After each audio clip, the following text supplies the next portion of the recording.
నమస్కారం. వినిపించే కథల ఆత్మీయ శ్రోతలకు వెంపటి కామేశ్వరరావు సాదర స్వాగతం.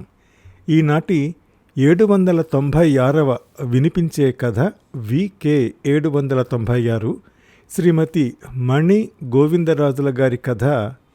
ఉషా తటవర్తి భారతి స్మారక ప్రపంచ స్థాయి కథల పోటీలో ద్వితీయ బహుమతి పొందిన కథ నవరసాల పక్షపత్రిక ఉషా 2025 జనవరి సంచికలో ప్రచురించబడిన కథ. రచయిత్రి శ్రీమతి మణి గోవిందరాజుల తమ పరిచయంలో ఇలా అంటారు: నాకు చదవటం అంటే చాలా చాలా ఇష్టం. 2వ తరగతి నుండి పుస్తకాలు చదువుతున్న పొట్లాల పేపర్ను కూడా వదిలేదాన్ని కాదు. నా కథలు 60-70 వరకు వివిధ పత్రికలలో, ఆన్లైన్ పత్రికలలో ప్రచురించబడ్డాయి. ఇక ఆలస్యం చేయకుండా వారి కథలోకి వెళ్ళిపోదాం.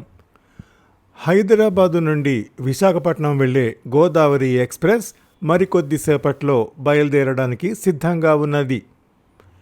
ఆదరాబాదరగా స్టేషన్ లోపలికి వస్తున్న వాసు ఆ అనౌన్స్మెంట్ వినగానే పరుగున రైలు దగ్గరికి వెళ్ళసాగాడు. ఆ హడావిడిలో ఎదురుగా ఉన్నతన్ని చూసుకోకుండా డాష్ ఇచ్చాడు. దాంతో ఎదురతని చేతిలోని బ్రీఫ్ కేసు, వాసు చేతిలోని పర్సు కింద పడటమే కాకుండా పర్సులోనివన్నీ బయటపడ్డాయి. అయ్యో సారీ అండి. అతనికి సారీ చెప్తూ వంగి అతని బ్రీఫ్ కేస్ తీసి అతనికిచ్చాడు. అప్పుడే వాసుని కింద పడ్డ ఒక ఫోటోని మార్చి చూసిన ఎదురతను, దుర్మార్గుడా, నా జీవితం నాశనం చేశావు కదరా అన్నాడు కోపంగా. భలేవారు సార్, మీ బ్యాగ్ ఇచ్చేసా కదా, ఇంత మాత్రానికే దుర్మార్గుణ్ణని తిట్టాలా? నేను కొద్దిగా మంచివాడినేనండి నవ్వుతూ అని కింద పడ్డ పర్సు తీసుకోపోయాడు. నువ్వే నా జీవితంలో సంతోషం లేకుండా చేశావు. వాసు చొక్కా పట్టుకుని అంటూ వాసుని గట్టిగా ఊపుతూనే చెయ్యెత్తాడు కొట్టడానికి. కానీ చెయ్యి చెంపను తాకేలోపే ఆ ఉద్వేగాన్ని తట్టుకోలేక కింద పడిపోయాడు. జరిగిన అవమానానికి నిర్ఘాంతపోయాడు వాసు. తనకసలు సంబంధమే లేని అతడు తనను అలా తిట్టడమేమిటో, తనను కొట్టడానికి చెయ్యెత్తడమేమిటో అర్థం కాలేదు. ఈ హడాబడికి చుట్టూ మోగబోయిన వాళ్ళు కింద పడి అతన్ని చూసి, అయ్యో పడిపోయాడు, హార్ట్అటాక్ ఏమో అంటూ అక్కడే ఉండి ఏం గొడవో అని తప్పుకోసాగారు. నిశ్చేష్టుడై నిల్చున్న వాసు ఒక్కసారిగా స్పృహలోకి వచ్చి, దయచేసి ఎవరన్నా సాయం చేయండి ప్లీజ్ అంటూనే అతన్ని లేపే ప్రయత్నం చేయసాగారు. ఇంతలో ఎవరో దయామయులు సాయం చేయగా ఇతన్ని పట్టుకుని చిన్నగా బయటకు వచ్చారు. ఇంతలో ఇంకెవరో అతని బ్యాగు కూడా తెచ్చి వీళ్ళెక్కబోతున్న ఆటోలో పెట్టారు.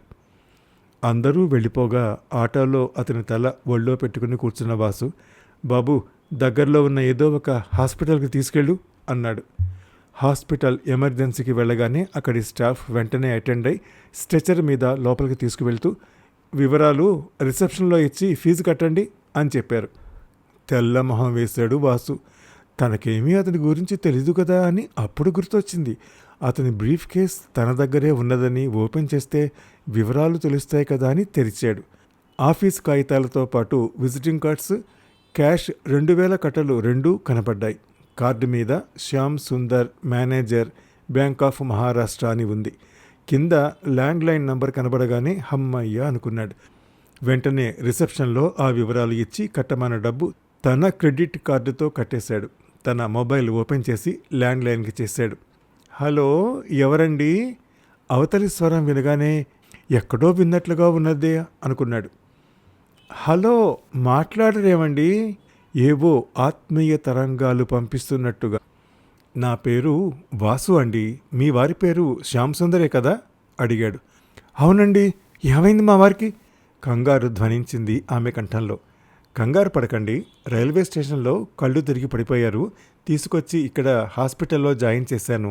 ట్రీట్మెంట్ జరుగుతోంది. మీరు వస్తే మీకు అప్పగించి నేను వెళ్తాను. మళ్ళీ చెప్తున్నాను, కంగారేమీ లేదన్నారు. హాస్పిటల్ పేరు చెప్పాడు. కానీ మీరు వీలైనంత తొందరగా రండి. నేను రిసెప్షన్ పక్కనే ఉంటాను. నా పేరు వాసు. చాలా చాలా థ్యాంక్స్ అండి. ఆ హాస్పిటల్ పక్కనే మా అబ్బాయి వర్క్ చేస్తున్నాడు. మొదట వాడొచ్చి మిమ్మల్ని కలుస్తాడు. వాడి పేరు విజయ్ చెప్పి ఫోన్ పెట్టేసింది. కరెక్ట్గా 10 నిమిషాల్లో ఒకతను వచ్చి రిసెప్షనిస్ట్ని ఏదో అడగటం, ఆమె చెయ్యి పెట్టి తనను చూపటం, ఆ వెంటనే అతను తన వైపు రావటం చూసి అతనే విజయ్ అనుకున్నాడు. ఎదురుగా వస్తున్న అతన్ని చూస్తూ ఎక్కడో బాగా పరిచయం ఉన్న పోలికలు కనపడుతున్నాయి అనుకున్నాడు. మీ మేలు మర్చిపోలేనండి. చాలా చాలా థ్యాంక్స్. దగ్గరికి వచ్చిన అతను చేతులు జోడించాడు. అయ్యో పర్వాలేదు, ఇక నేను పెడతాను. ఇదిగో మీ నాన్నగారి బ్యాగు. వివరాల కోసం ఓపెన్ చేయాల్సి వచ్చింది. ఇందులో చాలా డబ్బుంది, చూసుకో బాబు. బ్యాగ్ అందిస్తూ చెప్పాడు. అయ్యో అంత మాట అనొద్దండి. ఇదిగోండి అమ్మ మాట్లాడుతుందిట చెప్పి ఫోన్ ఇచ్చాడు.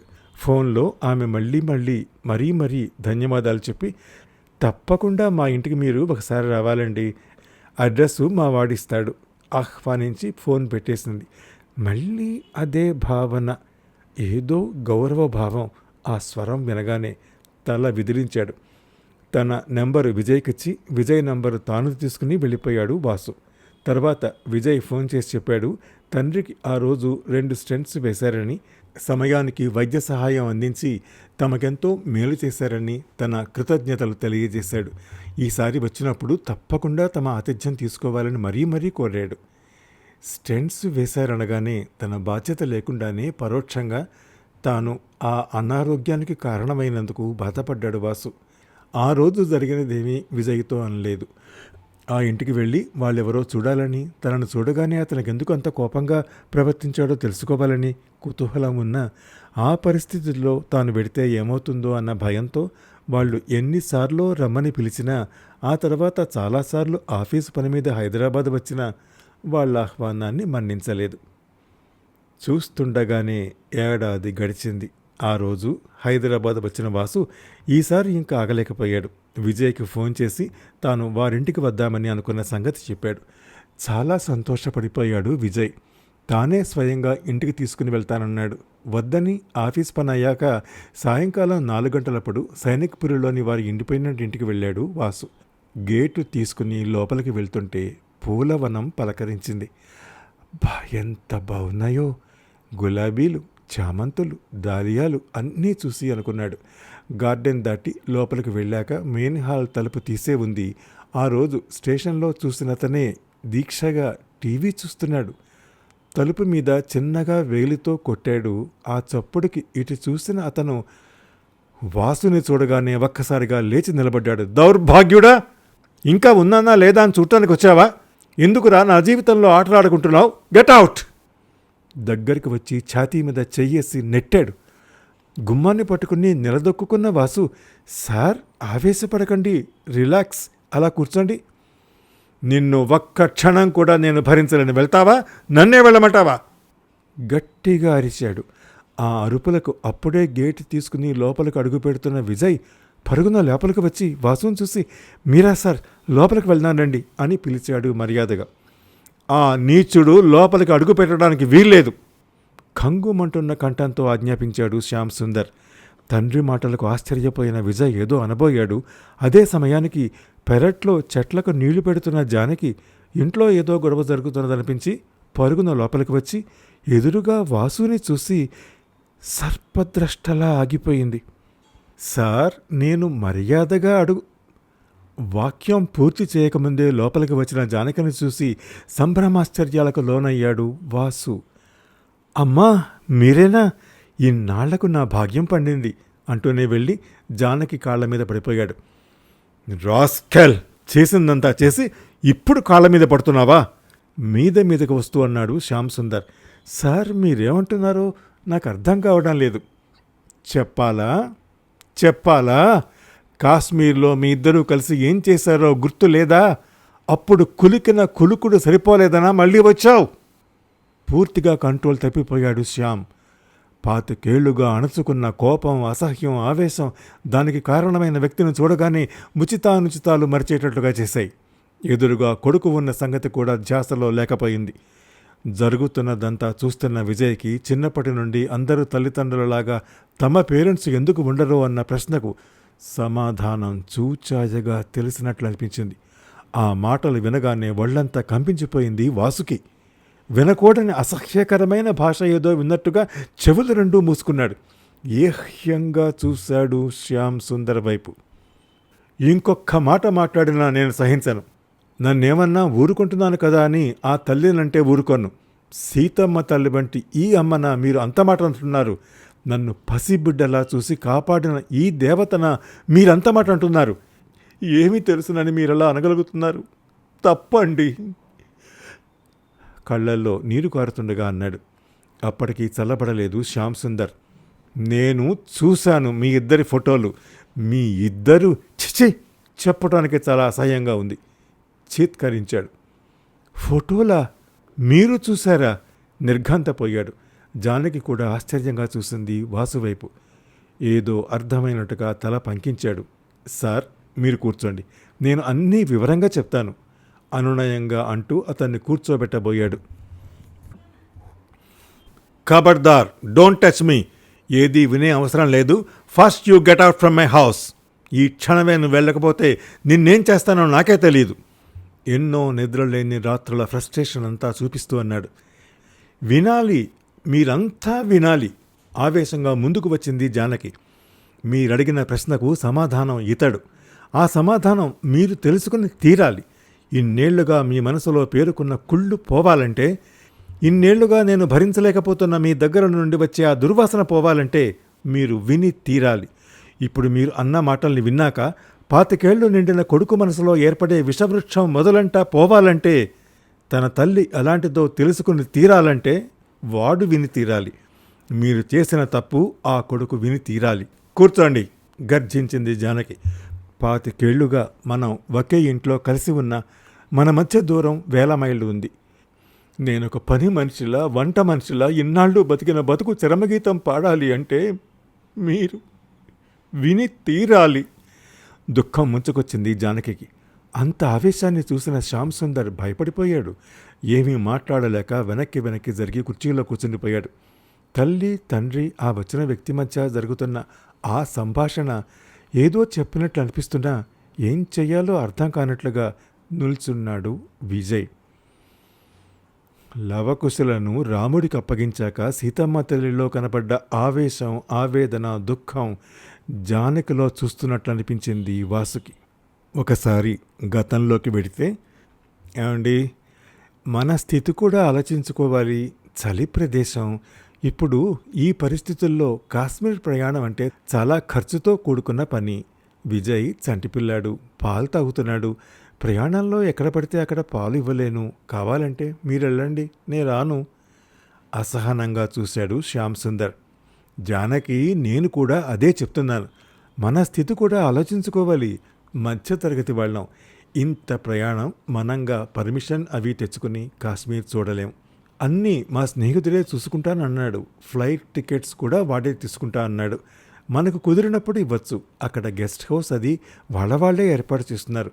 ఆ ఖర్చు కూడా ఉండదు. ఒప్పుకో జాను, బతిమాల సాగాడు శ్యామ్. మధ్యతరగతి ఇళ్లల్లో ఒకరు ఖర్చు పెట్టేవారు ఉంటే తప్పనిసరిగా ఇంకోరు వెనక్కి లాగేవాడు ఉండాలి. లేదంటే ఆ సంసారం గుల్లే అని అమ్మ చెప్పిన మాట తూచా తప్పక పాటిస్తుంది జానకి. శ్యామసుందరం కాస్త ఖర్చు మనిషి. వెనక ముందు చూసుకోడు. అందుకే జానకి చాలా వరకు అతన్ని కంట్రోల్ చేస్తూ ఉంటుంది. అప్పుడప్పుడు అది చాలా కోపం వస్తూ ఉంటుంది శ్యామ్కి. కాశ్మీర్ అందాలు చిన్నప్పటి నుండి సినిమాల్లో చూసి ఎప్పటికైనా ఆ అందాలు చూసి అనుభవించాలని ఒక కలగా పెట్టుకున్నాడు. అనుకోకుండా అది తీరే సమయం వచ్చేసరికి ఎక్కడా నిలవలేకపోతున్నాడు. బలవంతంగా జానకిని ఒప్పించే ప్రయత్నం చేస్తున్నాడు. ప్రయత్నం కాదు, ఏవైనా సరే ఒప్పుకోవాల్సిందే అనేశాడు. ఇక చేసేదేమీ లేక ఒప్పుకున్నది. నెలల పిల్లాడు విజయ్తో బయలుదేరారు. మొత్తం 4 జంటలు. ఇంకా ఎవరికీ పిల్లలు లేరు. అందుకని విజయ్ని తెగ ముద్దు చేసేవారు. ఆహా, ఇది కదా ఎంజాయ్మెంట్ అంటే. అరే థ్యాంక్స్ రా రామ్, నా కల నిజం చేశావు. హిమగిరి సొగసులు మురిపెంచెను మనసులు అని పాట పాడుకోవాలనిపిస్తోంది. దిగిన గెస్ట్ హౌస్లో నుండి కాశ్మీర్ అందాలను చూస్తూ మురిసిపోయాడు శ్యామ్. అప్పటిదాకా ఎందుకొచ్చామా అనుకుంటున్న జానకికి శ్యామ్ ఆనందం చూస్తుంటే పోనీలే, మంచి పనే చేశాం అనిపించింది. శ్యామ్ ఆనందం చూస్తూ తాను ఆనందపడింది. 2 రోజులు గడిచిపోయాయి. ఆ రోజు సైట్ సీయింగ్కి బయలుదేరారు. బాగా లోపలికి వెళ్తున్నాము, జాగ్రత్త అని అందరికీ చెప్పాడు రామ్. ఎటు చూసినా తెల్లని మంచు, కళ్ళు చెదిరిపోతున్నాయి. మల్లెపూలు గుట్టలుగా రాసిపోసినట్టుగా ఉంది మంచు. అందరూ చిన్నపిల్లలై మంచు ముద్దలు చేస్తూ ఒకరి మీద ఒకరు విసురుకుంటూ ఆడుకోసాగారు. పైకి లేచిన మంచు ముద్ద వాళ్ల తలల మీద మల్లెపూల వానలా కురుస్తోంది. జానకి చంటివాణ్ణి ఒళ్ళో పెట్టుకుని కారులోనే అద్దాల్లో నుంచి వాళ్ళ ఆనందాన్ని చూస్తోంది. కొద్దిసేపయ్యాక రామ్ భార్య కీర్తన వచ్చి పిల్లాన్ని తాను చూసుకుంటానని జానకిని మంచులోకి వెళ్ళి ఎంజాయ్ చేయమనింది. ఆడినంతసేపు ఆడిన జానకి ఫోటోలు తీసుకుంటూ ముందుకు వెళ్ళింది. ఇదంతా గుర్తు చేసుకున్న జానకి భర్తతో అంటోంది, ఇంతవరకు మీకు తెలుసు, ఆ తర్వాత జరిగినదేమిటో చెప్తాను వినండి. నేను అలా ఫోటోలు తీసుకుంటూ ముందుకు వెళ్తుండగా పెద్ద మంచు పెళ్ల మీద కాలేసి జారిపోయాను. అసలు ఏమైందంటే గతంలో ఫోటోలు తీసుకుంటూ ముందుకెళ్తున్న జానకి అందరినీ వదిలి ఎంత దూరం వచ్చిందో తెలియలేదు. ఇంతలో హఠాత్తుగా మంచు మీద కాలు జారి పడిపోయింది. అలా కొంత దూరం జారి నిలదొక్కుని లేచి నిల్చుంది. ఎక్కడా కనుచూపు మేరలో ఎవరూ కనపడటం లేదు. గుండాగినంత పనైంది. భయంతో ఏమండి ఏమండి అని కేకలు పెడుతూ పరిగెత్తసాగింది. ఆ పరిగెత్తడంలో తన వాళ్ళున్న వైపుకి ఆపోజిట్ డైరెక్షన్లో వెళ్లడంతో పూర్తిగా వారికి దూరమైపోయింది. ఎటు చూసినా జనసంచారం కనపడటం లేదు, రాశులు పూసిన మంచు తప్ప. అప్పటి వరకు ఎంతో అందంగా కనపడిన ఆ మంచు ఇప్పుడు భయానకంగా ఉంది. చూస్తుండగానే మంచు తుఫాను ఏమో అన్నట్టుగా మంచు పెళ్లలుగా విరిగిపడసాగింది. అప్పటి వరకు మల్లెపూలలా సుతారంగా కురిసిన మంచు మేఘాలు కింద పడుతున్నట్టుగా పడసాగాయి. 1000 తలల సర్పం పగబట్టి పడగ విప్పి నృత్యం చేస్తున్నట్టుగా ఉంది ఆ దృశ్యం. ఆ మంచులో కూరుకుపోతే ఇక బయటపడేది ఉండద్దని, జీవితం మీది ఆశతో అటు ఇటు అని కాకుండా ఎటు దారి దొరికితే అటు పరిగెత్తి పరిగెత్తి అలసిపోసాగింది. పడుతోంది, లేస్తోంది, కొన్ని సమయాల్లో జారుతోంది కూడా. చేతిలో ఉన్న కెమెరా ఎక్కడ జారిపోయిందో కూడా గమనించుకోలేదు. అలసట, ఆకలి, భయం, ప్రాణాల మీద తీపి కలగలపుగా జానకి శక్తిని హరిస్తున్నాయి. ఆ సమయంలో ప్రాణభయం తప్ప ఇంకేది గుర్తుకు రావడం లేదు. ఇంకా అయిపోయింది నా జీవితం అనుకున్న సమయంలో అదృష్టవశాత్తు మిణుకు మిణుకుమంటూ కొంత దూరంలో చిన్న కాంతిపుంజం కనిపించింది. శక్తినంతా కూడగట్టుకుని అక్కడికి వెళ్ళింది. తలుపులు వేసి ఉన్నాయి. మామూలు సమయంలో పరాయి ఇంటికి వెళ్ళడానికి కూడా సంశయిస్తారు ఎవరైనా, కానీ జానకి ఆ సమయంలో ఎవరో ఒకళ్ళు కనపడితే చాలు అన్నట్టుగా ఉంది.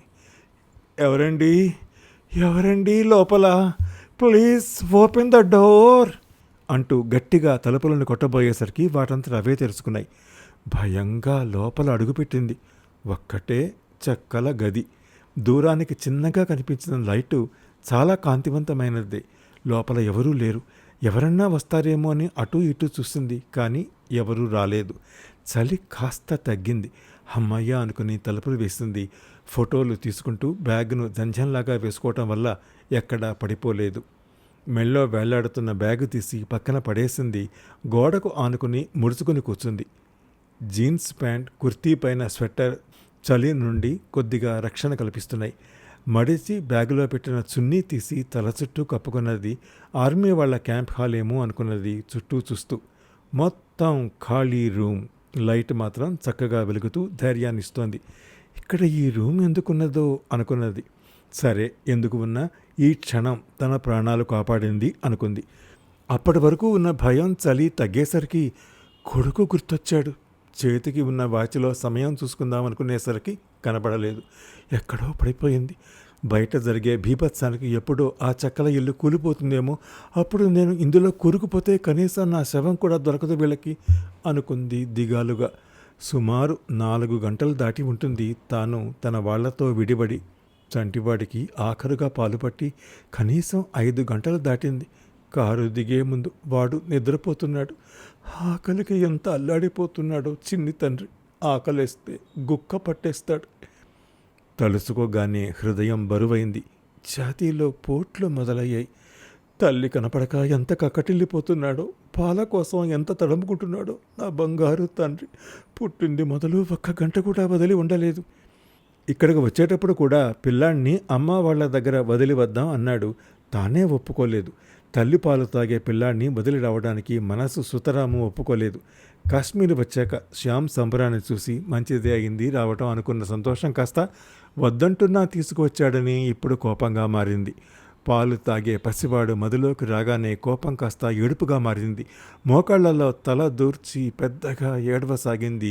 ఎంతసేపు ఏడ్చిందో, ఎప్పుడు నిద్ర పట్టిందో, ఢమఢమా చప్పుళ్లకు ఉలిక్కిపడి లేచింది. ఒక్క క్షణం తానెక్కడున్నదో స్మరణకు రాలేదు. ఎవరో గట్టిగా అరుస్తూ తలుపులను దబదబా కొట్టసాగారు.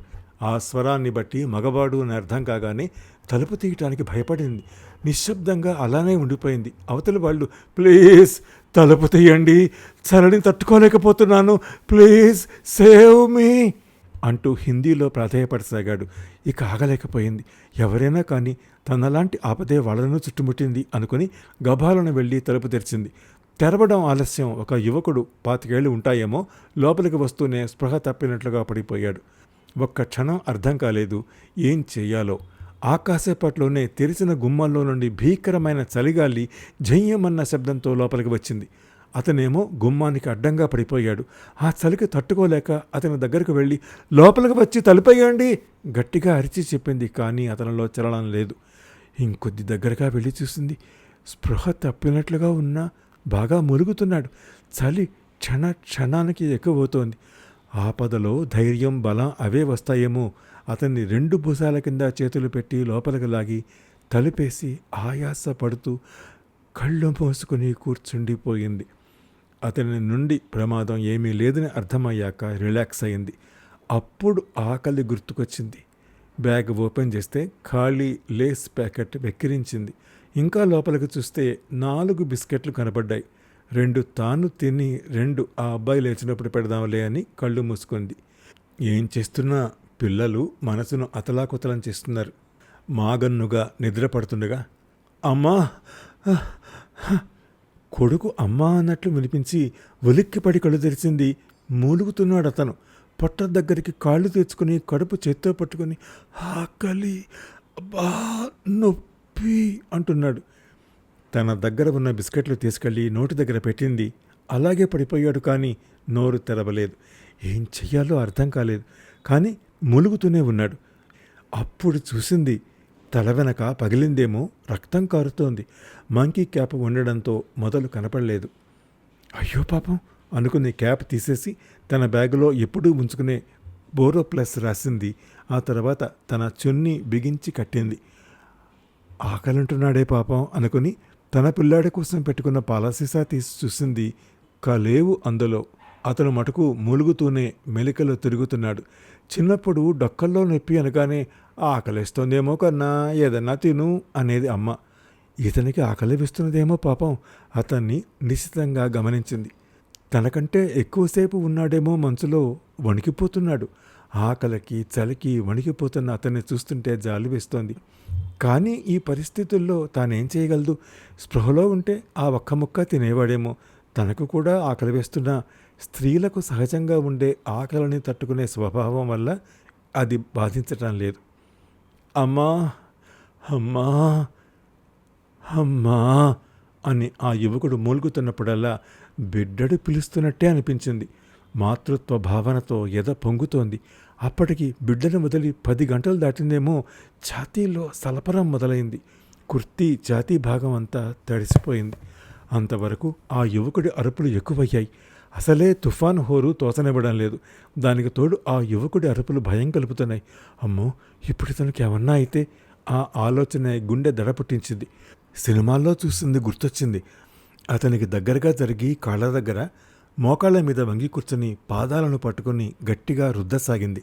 మార్చి 2 కాళ్ళు రుద్దుతుంటే ఆ వేడికి తనకు కూడా చలి తగినట్టు అనిపించింది. అటుపక్కకు తిప్పి వీపు రుద్దింది. చెంపల మీద మసాజులాగా చేసింది. తనకు తోచినవన్నీ చేస్తున్నదే కానీ రొమ్ములో సలపరం ఎక్కువై కొద్దిగా కూడా తనని కదలనివ్వడం లేదు. అయ్యో భగవంతుడా, ఏమిటి పరీక్ష! అక్కడ తన కొడుకు పాల కోసం అల్లాడుతూ ఉండిపోయాడు. ఇక్కడ ఇంకో కొడుకు ఆకలికి అల్లాడుతున్నాడు. తనలో ఉత్పన్నమయ్యే పాలు ఎవరికీ ఉపయోగపడక తనను ఇబ్బంది పెడుతున్నాయి. ఎంత పరీక్ష పెట్టావయ్యా దేవుడా! బాధపడసాగింది. పాలు పిండేస్తేనైనా ఈ బాధ తగ్గుతుందేమో అనిపించింది. హఠాత్తుగా ఎక్కడో చదివిన కథ, చిత్రకారుడు చిత్రించిన ఆ కథ తాలూకు చిత్రం గుర్తుకొచ్చాయి. తప్పేమీ లేకపోయినా జైల్లో కఠిన శిక్ష అమలు చేయబడుతున్న తండ్రికి తనకు పుట్టిన బిడ్డను చూపటానికి ఎన్నోసార్లు ప్రాధేయపడ్డాక అనుమతిని ఇస్తారు అధికారులు. కానీ తండ్రి కోసం తెచ్చిన ఆహారాన్ని లోపలికి తీసుకువెళ్ళడానికి మాత్రం అనుమతిని ఇవ్వక ఆ ఆహారాన్ని పారవేస్తారు వాళ్ళు. మనవణ్ణి చూసిన ఆ తండ్రి ఎంతో సంతోషిస్తాడు. ఎముకలు లేని కళ్ళు లోపలికి పోయి అస్థిపంజరంలా ఉన్న ఆ తండ్రి, అమ్మా, ఆకలిగా ఉంది, చాలా రోజులుగా నాకు వీళ్ళు ఏమీ పెట్టడం లేదు, ఏమన్నా తెచ్చావా నా కోసం ఆశగా అడిగాడు. తన నిస్సహాయతకు దుఃఖం వస్తోంది ఆ అమ్మాయికి. నాన్న, నేనే మీ అమ్మను అనుకో, దా నా పక్కన కూర్చో, ఎద నిండా పాలున్నాయి, కడుపారా తాగు తండ్రి. కొండంత ప్రేమగా తండ్రిని దగ్గరగా తీసుకుని స్తన్యాన్నిచ్చింది. ఇంతలో బిడ్డడు ఏడుపు మొదలుపెట్టబోయాడు. ఆ ఏడుపుకు అధికారులు ఎక్కడ వస్తారో అన్న భయంతో రెండో వైపు కొడుకు ఇచ్చింది. మూసుకున్న కళ్ళ వెంట కన్నీరు కారుతుండగా కథ మొత్తం భావాన్ని ఎంతో అద్భుతంగా చిత్రించాడు చిత్రకారుడు. అది గుర్తుకు రాగానే ఏదో ఆలోచన వచ్చినట్లయింది.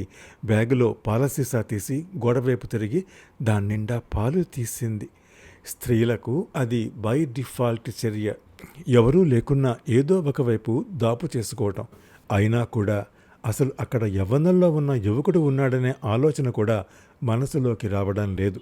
కొడుకు కడుపు నింపాలనే ఆతృత తప్ప. ఆ ఉన్న ఒక్క బిస్కెట్ని పొడి చేసి ఆ పాలల్లో కలిపింది.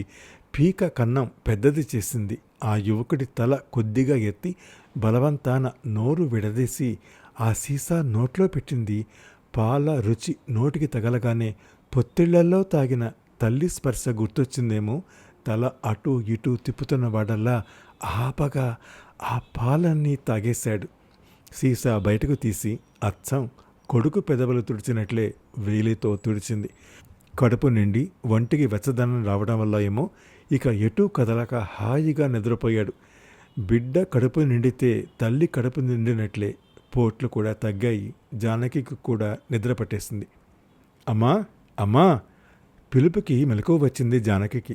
రాత్రి యువకుడే జానకిని లేపుతున్నాడు.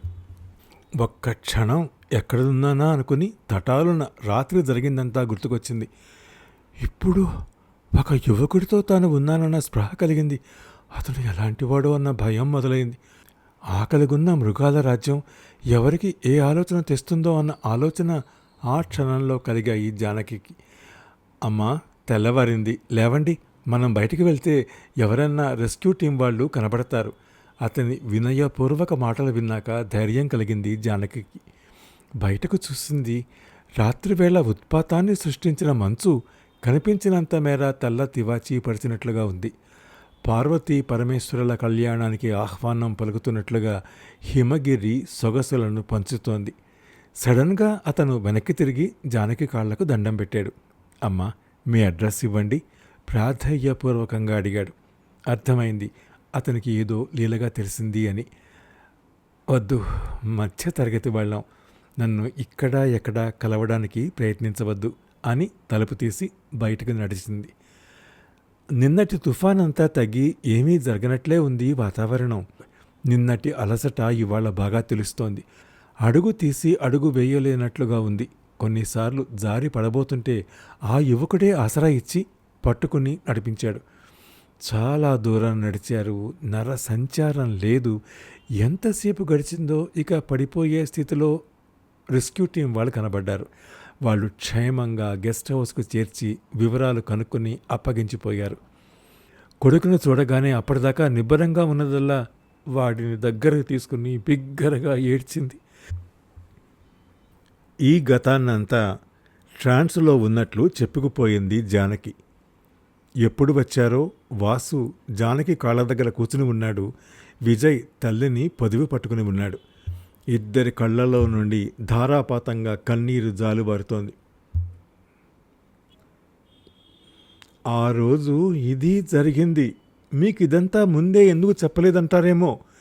మీ ఫ్రెండ్స్తో మాట్లాడినా అనుమానపడే మీరు, ఇంటికి ఎలక్ట్రీషియన్ వచ్చినా నాకు కాపలా కూర్చునే మీరు, ఒక 10 నిమిషాలు ఇంటికి రావడం ఆలస్యమైతే ఎవరితో కులికి వచ్చావని అడిగే మీరు, నేను ఒక యువకుడితో రాత్రంతా ఉన్నానంటే ఎలా ఫీల్ అవుతారో అని చెప్పలేదు. చెప్పలేదు కాబట్టే ఆ రోజు తిరిగి వచ్చిన నన్ను ఆప్యాయంగా దగ్గరకు తీసుకున్నారు. పెళ్ళైన కొత్తల్లోనే మీ స్వభావం అర్థమైంది. కానీ అనుమానిస్తున్నారు అన్న ఒక్క కారణం తప్ప మిగతా విషయాల్లో మా ఆయన బంగారం అనుకునే మామూలు ఆడదాన్ని నేను. పైగా ప్రేమ ఉన్న చోటనే అనుమానం ఉంటుంది అని సర్దుకునే మధ్య తరగతి దాన్ని. అందుకే ఈ రోజుల్లోలా విడాకుల దాకా పోలేదు మన కాపురం. కాశ్మీర్ నుండి వచ్చాక 4 రోజులు బాగున్నారు మీరు. కానీ ఆ తరువాత నన్ను రకరకాలుగా అనుమానించటం, అవమానించటం మొదలుపెట్టారు. మీకు అవసరమైతే తప్ప నాతో మాటలు మానేశారు. నేను ఏం చెప్పబోయినా వినడం మానేశారు. ఎన్నిసార్లు బతిమాలి ఉంటాను. ఏం జరిగిందో చెప్పమని మీ చూపుల్లో కనబడే అసహ్యాన్ని, చీత్కారాన్ని తట్టుకుంటూ ఏం జరిగిందో అర్థం కాక జీవోత్సవంలా ఎందుకు బతుకున్నానో తెలుసా? 2 పిల్లల్ని కన్న నేరానికి సగటు ఆడదాన్ని కదా. పైగా బ్రహ్మానందంగా కనపడాలి లోకానికి. కానీ ఒక్కటి, నన్ను అన్నన్ని మాటలంటూ మీరు హాయిగా ఉన్నారని నేను అనుకోను. నాకు శిక్ష విధిస్తున్నాను అనుకుని మీకు మీరే శిక్షించుకున్నారు. అందుకే మీరంటే జాలి నాకు. ఆగింది జానకి. మోకాళ్ళ మీద ఉన్న చేతుల్లో తల దాల్చుకుని కూర్చున్నాడు శ్యామ్. నమ్మకం అపనమ్మకాల మధ్య కొట్టుమిట్టాడుతోంది మనసు. ఆ రోజు నువ్వు వెళ్ళగానే కొద్దిసేపటికే తుఫాన్ హెచ్చరిక చేస్తూ ఆర్మీ వాళ్ళు వచ్చారు చెప్పసాగాడు శ్యామ్. గతంలో అప్పుడేం జరిగిందంటే, ఆ హెచ్చరిక వినగానే వ్యాన్ డ్రైవర్ అందరినీ రమ్మని గట్టిగా కేకలేశాడు. Hey guys, come back! అందరినీ పిలుస్తున్న రామ్, అరే శ్యామ్, జానకేదిరా కనపడటం లేదు, చూడెక్కడుందో. చెప్తుండగానే మంచు పెళ్ళలుగా కూలడం మొదలైంది. విపరీతమైన గాలికి లేచిన మంచు ముందున్న దాన్ని కనబడనీయటం లేదు. అందరూ గాభరాగా తమ వెహికల్ దగ్గరికి పరుగు తీశారు. కారు ఎక్కాక చూసుకుంటే పిల్లవాడితో కీర్తన ఉంది, కానీ జానకి లేదు. అరే నా జానకిరా, డ్రైవర్ తోడా రోకో! డ్రైవర్ దగ్గరికి వెళ్ళి గట్టిగా కేకలు పెట్టాడు శ్యామ్. శైలి అమ్మా అని ఏడుపు మొదలెట్టింది. సాబ్, అభి రుకనేతో హమ్ సబ్ ఖతరే మే జాయేంగే, దేఖ్ లీజియే కిత్నా ఖతర్నాక్ తుఫాన్ షురూ హో గయా. చాకచక్యంగా డ్రైవ్ చేస్తూనే చెప్పాడు డ్రైవర్. అందరూ విచారంగా మౌనంగా ఉండిపోయారు. దుఃఖాన్ని ఆపుకోలేకపోతున్నాడు శ్యామ్. 1 గంట క్రితం ఫొటోస్ తీసుకుంటూ ముందుకెళ్ళింది. సాబ్ डरो मत, मिलिट्री लोगों ने ऐसा समय में सर्च करते रहेंगे, उन लोगों को मिलने तो लेके आएंगे, భగవాన్ కో ప్రార్థన కర్లో సానుభూతిగా చెప్పాడు డ్రైవర్. నేనే అనవసరంగా వద్దంటున్నా, నేనే బలవంతాన్ని తీసుకొచ్చాను, నాకు ఈ శాస్తి కావాల్సిందే తల బాదుకున్నాడు శ్యామ్. అందరూ జాలిగా చూశారు శ్యామ్ని. ఆ రాత్రి పిల్లల్ని ఊరుకోబెట్టేసరికి అందరికీ తల ప్రాణం తోకకి వచ్చింది. ఒక్కోసారి ఆ తుఫాను వారం రోజులు ఉంటుందట. అదృష్టవశాత్తు మర్నాటికలా తగ్గగానే అందరూ కూడా తలో దిక్కుకు వెళ్ళారు. పిచ్చివాడిలా తాము వెళ్ళిన ప్రదేశమంతా కలగ తిరిగాడు. జానకి జానకి అని ఎలుగెత్తి పిలిచాడు. ఆనాడు తన సీత కనిపించక రాముడెంత పిక్కటిల్లాడో అంతకంటే ఎక్కువగానే ఏడ్చాడు శ్యామ్. కొడుకును కూడా పట్టించుకోకుండా ఎవరటు చెప్తే అటు పరుగులు తీశాడు. గుర్తొచ్చిన ప్రతి దేవుడికి మొక్కుకున్నాడు. మంచు తుఫానులో కూరుకుపోయిందేమోనని ఎవరో అనడం విని గజగజ వణికిపోయాడు. అదృష్టవశాత్తు రెస్క్యూ టీంకి కనిపించిందని తీసుకొచ్చి అప్పగించేంత వరకు ఎవరికీ స్థిమితం లేకపోయింది.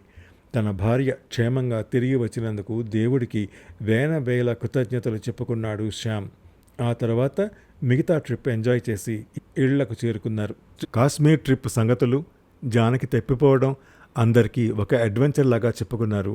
సంతోషంగానే కొన్నాళ్ళు గడిచాయి. ఆ రోజు ఆఫీసు పని మీద విశాఖపట్నం వెళ్ళి తిరిగి వస్తుండగా ట్రైన్లో పై బెర్త్ దొరికింది శ్యామ్కి. సమయం కాకపోయినా అలసిన శరీరం రెస్ట్ కోరడంతో పైకెక్కి పడుకున్నాడు. అంతలో కింద నుండి పెద్దగా నవ్వులు వినబడ్డంతో కిందకి తొంగి చూశాడు.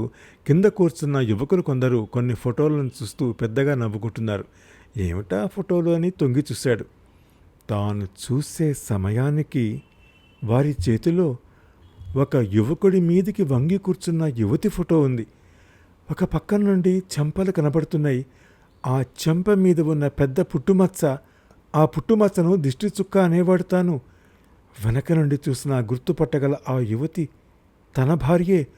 ఆ పొడవాటి జడ చూసే కదా తాను పెళ్లి చేసుకుంది. తాను ఎంతో ఇష్టంగా బాంబే వెళ్ళినప్పుడు తెచ్చిన స్వెట్టర్ కనబడుతోంది. రేర్ కలర్ అని ఎంతో ఇష్టంగా తెచ్చాడు. ఆ రోజు కాశ్మీర్లో తప్పిపోయిన రోజు వేసుకున్న స్వెట్టర్ అదే. కిందకి చూస్తూ వాళ్లను అడిగి ఆ ఫోటో తీసుకున్నాడు. కాళ్ళ దగ్గర వంగి కూర్చున్న తన భార్య, అటూ ఇటూ చాపినట్లుగా ఉన్న మగవాడి చేతులు కనబడుతున్నాయి. అంతే. కానీ ఖచ్చితంగా ఆ ఫోటోలో డ్రెస్, స్వెట్టర్ ఆ రోజు కాశ్మీర్లో వేసుకున్నదే. ఎవరూ లేరు, ఒక్కదాన్నే ఉన్నాను, చాలా భయం వేసింది, విజయ్ గుర్తొచ్చి ఏడుపొచ్చింది. కానీ చాలా కథలు చెప్పింది. అవన్నీ కథలేనా? ఆ భయమంతా నటనేనా? తల పగిలిపోతోంది శ్యామ్కి. 5 నిమిషాలు కళ్ళు మూసుకుని తనను తాను నిగ్రహించుకున్నాడు. ఫోటో చేతుల్లోంచి ఎప్పుడు జారిపోయిందో తెలియదు.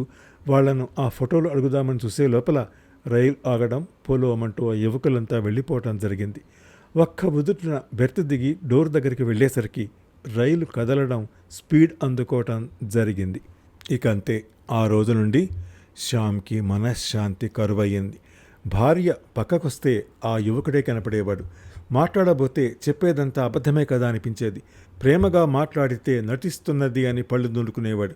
తాను నరకం అనుభవిస్తూ భార్యకు నరకం చూపించాడు.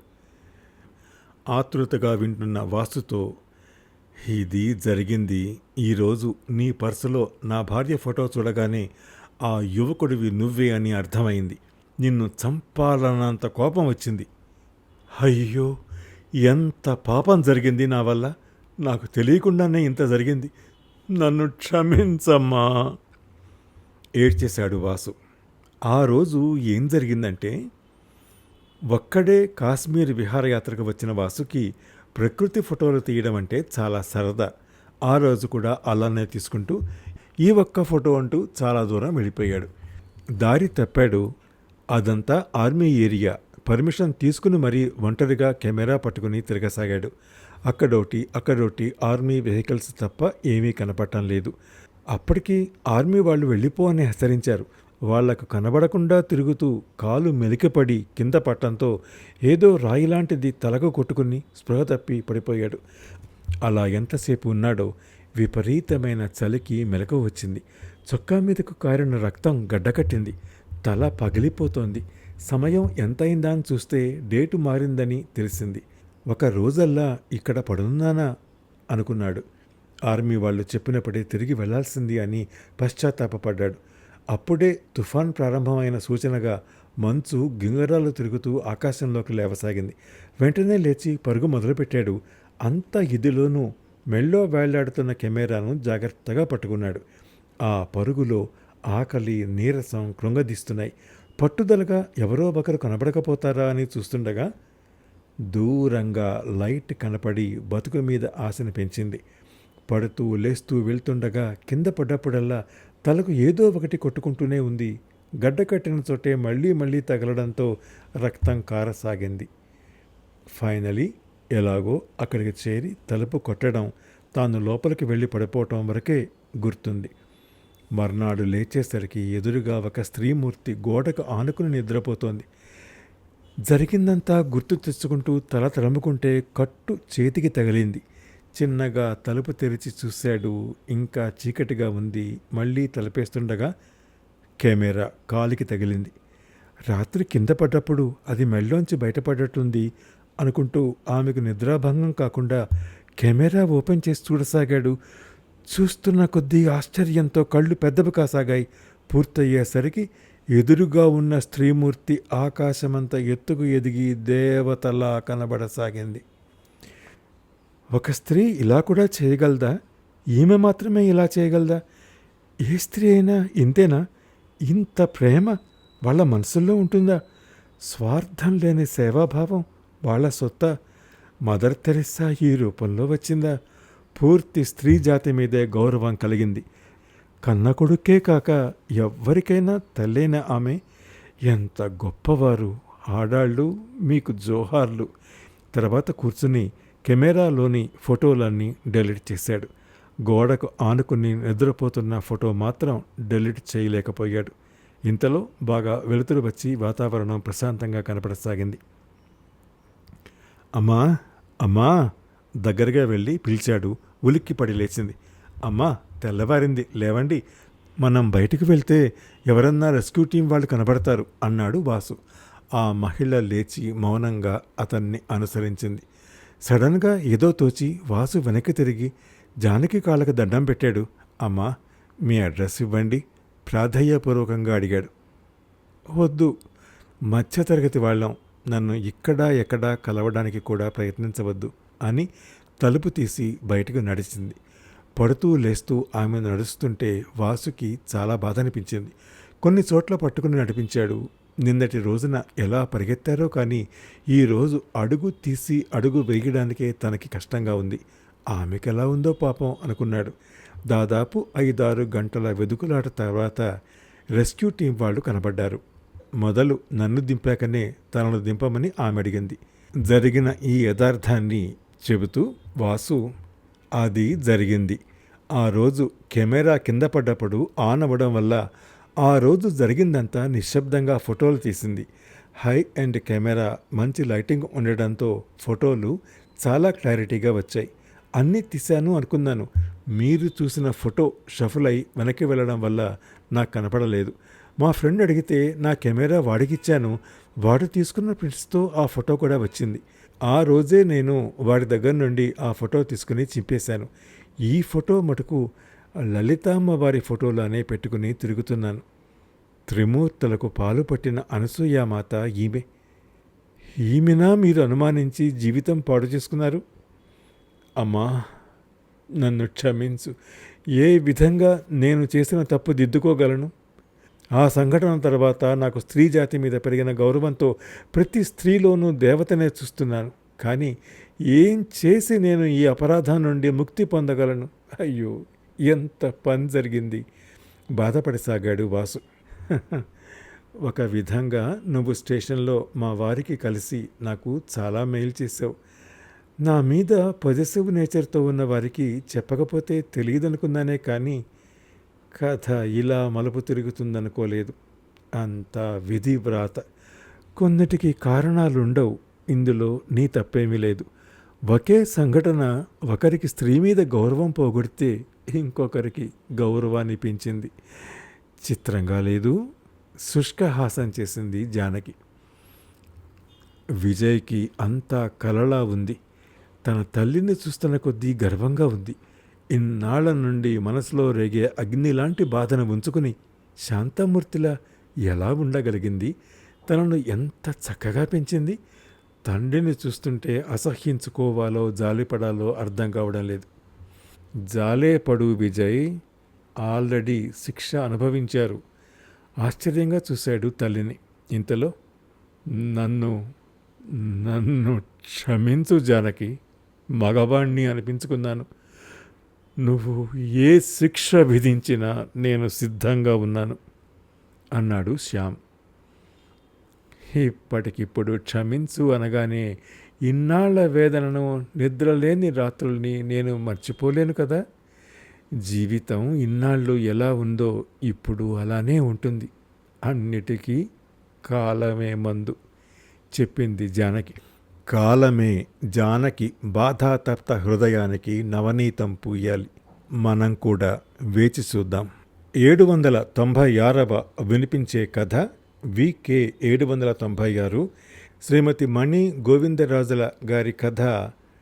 ఉషా తటవర్తి భారతి స్మారక ప్రపంచ స్థాయి కథల పోటీలో ద్వితీయ బహుమతి 5,000 రూపాయలు పొందిన కథ. నవరసాల పక్షపత్రిక ఉషా 2025 జనవరి సంచికలో ప్రచురించబడిన కథ ఆ ముగ్గురు విన్నారు. ఈ కథను నేను వినిపించిన తీరు మీకు నచ్చితే లైక్ చేయండి, మీ కాంటాక్ట్స్కి షేర్ చేయండి. మీ అమూల్యమైన అభిప్రాయాన్ని కామెంట్ రూపంలో నాకు తెలియజేయండి.